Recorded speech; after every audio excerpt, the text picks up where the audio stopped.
few summers ago, I was up at the Oregon Zoo concerts to see Chris Isaak. The people at True West Present let me come into some of their shows up there to get guitars signed for the Oregon Music Hall of Fame's Music in the Schools program auction. It raises money for music education in schools that don't have music programs. I take the guitar up there in advance, give it to the production manager, usually after the show.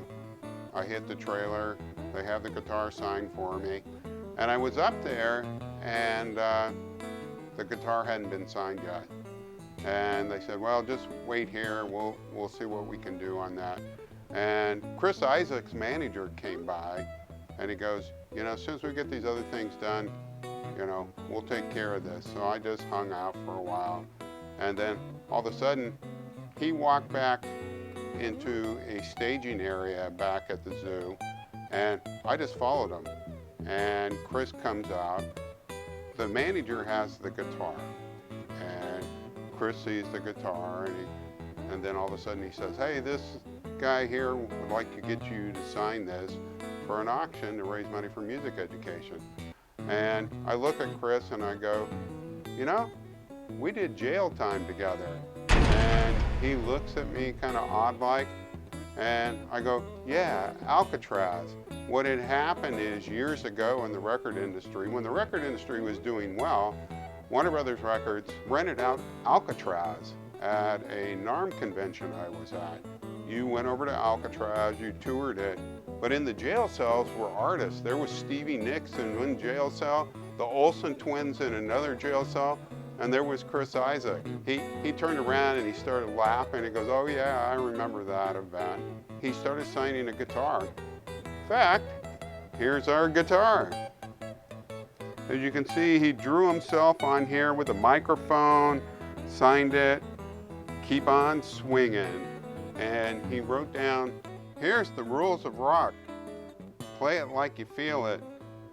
Don't let the drummer drive the bus. Ain't no rules in rock. And he did this really spectacular job. It was at our auction, and that night, one of the board members was looking at all the guitars that we had in the auction. He goes, I'm gonna bid on one of these tonight. And I go, come over here. You have to see this Chris Isaak guitar. And Terry said, this is the guitar I really like. He said, if I was going to bid on this guitar, this is the one I would bid on. And he held it up, and he was relating the story about how he got it and what a good guy Chris Isaak was.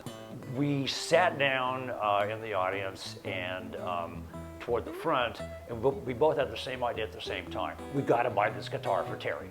We have got to win this guitar for Terry in the auction. Wayne and his wife bid on this guitar, and they got it. I mean, they spent like $950 on this guitar. Then about 3 months later, Wayne called me up one day, and he goes, you gonna be in today? And I go, yeah. He goes, I'm gonna drop by.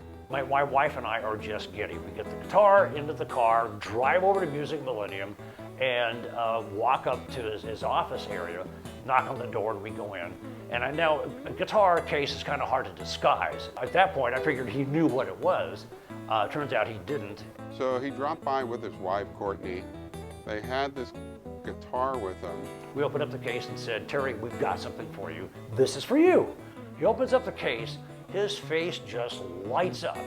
He has got a smile from ear to ear. He picks it up and he's just got this beatific look all about him. I go, man, we saw how excited you were about that guitar. We're gonna give you this guitar. And they gave me this guitar. And he started to choke up a little bit because he could see what it was. Then we started to choke up a little bit as well. I knew he wanted the guitar. I didn't know the level at which it meant that much to him. It's one of my most prized possessions that I've ever got in the record industry. It was one of those moments where we crystallized this really nice feeling. Being a music fan and being a big fan of Chris Isaak, and to get this great artistic piece that he had is so cool. At some level too, I think it was a microcosm of how the arts community and nonprofit community in Portland works, because it's a very giving community. We support the arts, we support education. He has done a lot for the local art scene, and it's nice when you can give something back to somebody that means so much to them and impacts them in a way that, I mean, he does a lot for music. We were able to give him some music back, as it were. Yeah, it was great. It really was. It was it's a touchstone moment in my life. Always will be.